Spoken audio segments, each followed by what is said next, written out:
इस बुलेटिन में जानेंगे सीएम भजनलाल क्यों पहुंचे रामदेवरा, हिंदुओं को किसने किया बदनाम, सड़क नहीं तो गड्ढे ही भरवा दीजिए सीएम साहब, पिछले 6 सालों में बनी इमारतों की होगी जांच, अब धार्मिक प्रतीक पहनकर दे सकेंगे प्रतियोगी परीक्षा, और आखिर में जानेंगे आज की राजस्थानी चौकी बात। नमस्कार दोस्तों, 29 न्यूज राजस्थान में आपका स्वागत है। सबसे पहले जानते हैं 1 मिनट में फटाफट देश की 5 बड़ी खबरें जो आपके लिए जरूरी है। अमेरिकी राष्ट्रपति ट्रंप ने इंडिया को डेड इकोनॉमी बताया, कहा भारत और रूस अपनी अर्थव्यवस्था को साथ ले डूबे, मुझे क्या, कल से 25% टैरिफ लगेगा। कांग्रेस सांसद राहुल गांधी बोले, ट्रंप ने सही कहा कि इंडियन इकोनॉमी मर चुकी, इसे मोदी ने मारा, ये बात पीएम और वित्त मंत्री को छोड़कर सबको पता है। कांग्रेस सांसद प्रियंका बोली, मोदी दोस्त बनाते हैं, बदले में क्या मिला, टैरिफ मुद्दे पर पीएम जवाब दे। बिहार वोटर वेरिफिकेशन पर भी सदन में हंगामा। इटारसी नागपुर चौथी रेल लाइन 5,451 करोड़ रुपए से बनेगी, किसान संपदा का बजट 6,520 करोड़ किया, मोदी कैबिनेट ने लिए 6 बड़े फैसले। मालेगांव ब्लास्ट मामले में साध्वी प्रज्ञा, कर्नल पुरोहित समेत 7 आरोपी बरी, कोर्ट बोला बाइक प्रज्ञा की और कर्नल आरडीएक्स लाए, ये दोनों बातें साबित नहीं हुई। अब जानते हैं आपके काम की राजस्थान प्रदेश की बड़ी खबरें।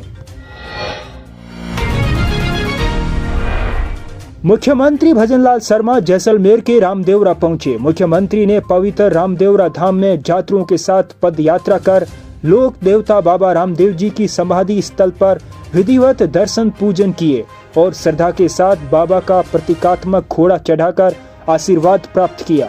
साथ ही मंदिर परिसर में स्थित लोक देवी डालीबाई जी की समाधि स्थल के दर्शन किए तथा श्रद्धा भाव से कीर्तन में भाग लेकर समस्त प्रदेश वासियों के सुख समृद्धि और खुशहाली की कामना की। सीएम हाथ में ध्वजा लिए 1 किलोमीटर पैदल चलकर मंदिर पहुंचे। लोक देवता बाबा रामदेव की पुण्यतिथि पर पहली बार ऐतिहासिक नेत्र कुंभ का आयोजन हो रहा है। पोखरण, जैसलमेर, बाड़मेर और फलोदी की पहचान विश्व स्तर पर पर्यटन के क्षेत्र में रही है। मुख्यमंत्री भजनलाल शर्मा ने कांग्रेस पार्टी पर तीखा हमला बोला है। मुख्यमंत्री ने आरोप लगाया कि कांग्रेस ने अपनी तुष्टीकरण की राजनीति के तहत हिंदुओं को बदनाम करने के लिए हिंदू टेरर जैसा शब्द गढ़ा था। मुख्यमंत्री ने कहा कि इस भ्रामक अवधारणा से न केवल सनातन धर्म की छवि खराब करने की कोशिश की गई, बल्कि निर्दोष साधु संतों और धर्म गुरुओं को भी निशाना बनाया गया। मुख्यमंत्री भजनलाल शर्मा ने केंद्रीय गृह मंत्री अमित शाह के संसद में दिए गए बयान का समर्थन किया। अमित शाह ने कहा था कि हिंदू कभी आतंकी नहीं हो सकते। मालेगांव विस्फोट केस में सभी आरोपियों के बरी होने को मुख्यमंत्री ने इसे सत्य की पुष्टि बताया। पूरे राजस्थान में लगातार बारिश हो रही है, जिसका असर जयपुर की सड़कों पर भी दिख रहा है। बारिश के कारण शहर की कई सड़कों की हालत खराब हो गई, जिनमें बड़े बड़े गड्ढे हो गए हैं।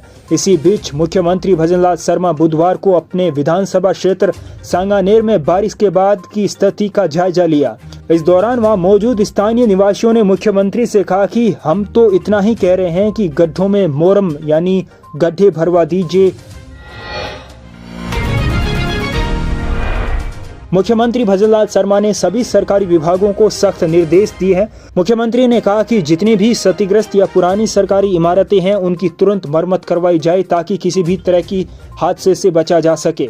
मुख्यमंत्री ने साफ कहा कि अगर अब किसी जर्जर इमारत के कारण कोई हादसा होता है तो उसमें जान माल का नुकसान होता है तो उसकी व्यक्तिगत जिम्मेदारी तय की जाएगी, यानी जिस भी अधिकारी या विभाग की लापरवाही पाई जाएगी उसके खिलाफ कार्रवाई होगी। भजनलाल शर्मा ने अधिकारियों को यह भी निर्देश दिए कि वे पिछले 6 सालों में बने सभी सरकारी स्कूलों, भवनों और आंगनबाड़ियों की एक लिस्ट तैयार करें। इसके बाद एक खास राज्य स्तरीय कमेटी बनाई जाएगी जो इन इमारतों की निर्माण गुणवत्ता यानी बनाने में इस्तेमाल सामग्री और तरीकों की क्वालिटी की जांच करेगी।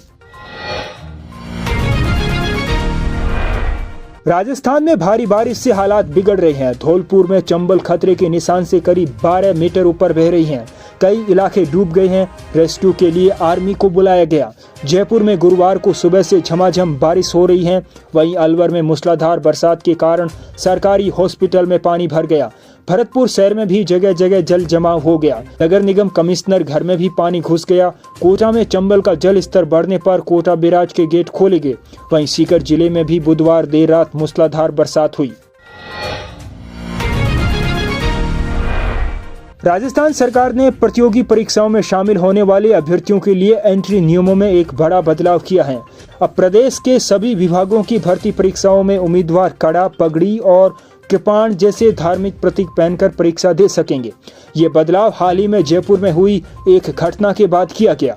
रविवार को न्यायिक सेवा भर्ती परीक्षा देने पंजाब के तरनतार से गुरप्रीत कौर नाम की एक छात्रा जयपुर पहुंची थी। उनका परीक्षा केंद्र पूर्णिमा यूनिवर्सिटी में था। सुरक्षा कर्मियों ने उन्हें अपनी धार्मिक प्रतीक कड़ा और कृपाण यानी ककार उतारने के लिए कहा। गुरप्रीत ने ऐसा करने से मना कर दिया, जिसके बाद वह परीक्षा नहीं दे पाई और उनका एग्जाम छूट गया। जयपुर के रामगढ़ बांध इलाके में होने वाला ड्रोन से कृत्रिम बारिश का प्रयोग फिलहाल टाल दिया गया है। यह प्रयोग गुरुवार 31 जुलाई को शुरू होने वाला था, जिसकी शुरुआत कृषि मंत्री डॉक्टर किरोड़ी लाल मीणा करने वाले थे। इस प्रयोग को स्थगित करने का मुख्य कारण भारी बारिश की चेतावनी है। यह प्रयोग इसलिए खास था क्योंकि देश में पहली बार कृत्रिम बारिश के लिए ड्रोन का इस्तेमाल किया जाना था। अब तक ऐसे प्रयोग के लिए छोटे विमानों यानी प्लेन का उपयोग किया जाता था। इस खास प्रयोग के लिए ताइवान से एक विशेष ड्रोन 2 दिन पहले ही जयपुर पहुंच चुका था और वैज्ञानिकों की टीम भी तैयारियों के साथ मौजूद थी। अब उम्मीद है कि यह अनोखा प्रयोग अगस्त महीने में शुरू किया जाएगा। वैज्ञानिकों की टीम को अब एक नई तारीख के ऐलान का इंतजार है। पशुपालन विभाग राजस्थान ऊंट अधिनियम 2015 के नियम बनाएगा। इसको लेकर पशुपालन गोपालन मंत्री जोराराम कुमावत की अध्यक्षता में हुई बैठक में नियम बनाने को लेकर विभाग को निर्देश दिए गए। बैठक में पंचायती राज और ग्रामीण विकास राज्य मंत्री ओटाराम देवासी भी मौजूद थे। अन्य राज्यों में ऊंट ले जाने को लेकर आ रही दिक्कतों को लेकर चर्चा के बाद प्रशासनिक अनुमति देने के लिए एसडीएम को भी अधिकार देने पर सहमति व्यक्त की गई। इसके अलावा ऊंट पालन को और अधिक लाभदायक बनाने के लिए आरसीडीएफ के माध्यम से ऊंटनी के दूध को बाजार में बेचने को लेकर कार्य योजना बनाने के लिए भी अधिकारियों को निर्देश दिए गए। और आज की राजस्थानी चौकी बात, कमाई थोड़ी खर्चो घणो, पेलो मूर्ख उड़ने गिणो। भावार्थ है कि अगर कोई आदमी 100 रुपए कमाता है और 150 रुपए खर्च कर देता है तो उससे बड़ा मूर्ख इस दुनिया में कोई नहीं है।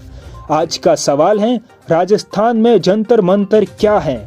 सही जवाब देने वालों का कमेंट कल के वीडियो में दिखाया जाएगा। आज के इस वीडियो बुलेटिन में इतना ही। आपको यह वीडियो बुलेटिन कैसा लगा और आप किस जिले से इस वीडियो को देख रहे हैं, अपने जिले का नाम कमेंट बॉक्स में जरूर लिखिए।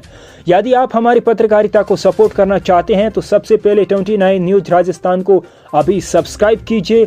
इसके बाद आपको एक ज्वाइन बटन दिखेगा, ज्वाइन बटन पर क्लिक करके पेमेंट को सेटअप कीजिए और इसके बाद वीडियो को लाइक कीजिए। लाइक करने के बाद आपको कमेंट सेक्शन में एक हाइप बटन दिखेगा, हाइप बटन पर क्लिक करके हमारे वीडियो को रैंक कराइए। आज के इस वीडियो बुलेटिन में इतना ही। आप अपना ख्याल रखिए, मस्त रहिए। मिलते हैं कल इसी वक्त, तब तक नमस्कार।